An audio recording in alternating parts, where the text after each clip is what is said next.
Hey guys, welcome back to my channel. বসে বসে bore হচ্ছিলাম, ভাবলাম তোমাদের সাথে একটা 3D পেন্টিং শেয়ার করা যায়, যেটার একটা ছোট্ট অংশ দুদিন আগেই তোমরা দেখে নিয়েছো। প্রথমেই একটা স্টিং এর বটল নিয়ে আমি তো রেডি। তোমরা ঠিকই ভাবছো, আউটলাইনটা আমি আগেই করে রেখেছিলাম।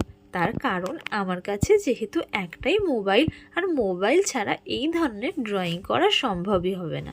এই ড্রয়িংয়ের জন্য আমি ইউজ করছি ব্রুস্টোর পেন্সিল কালার আর একটা বর্ডার পেন্সিল আর হোয়াইট পেন্সিল। আসলে এই গ্রে কালারের ড্রয়িং বুকটা আমি কিনেই এনেছিলাম 3D পেন্টিং করার জন্য। তোমরা নিশ্চয়ই ভাববে গ্রে কালারের কেন, হোয়াইট কেন ইউজ করছি না আমি? তার একটা বিশেষ কারণ হচ্ছে এই যে আমি হোয়াইট কালারটা গ্রে কালারের ওপর দিলাম, সেটা কিন্তু দারুণ ফুটেছে।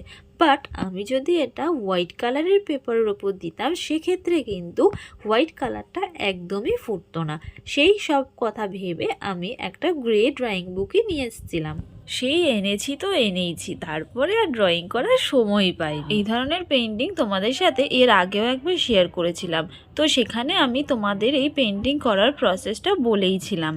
যারা যারা দেখেছিলে তারা নিশ্চয়ই শুনেইছিলে পেছনের লাইনগুলো আমি কেন টেনেছি। আমি আবারও বলছি, আসলে ড্রয়িংটাকে পারফেক্ট করার জন্য আমি কিন্তু এই পেছনের লাইনগুলো টেনে নিয়েছিলাম। এই ধরনের ছবিগুলোকে পারফেক্ট করাটা প্রচুর পরিমাণে কিন্তু টাফ হয়ে থাকে।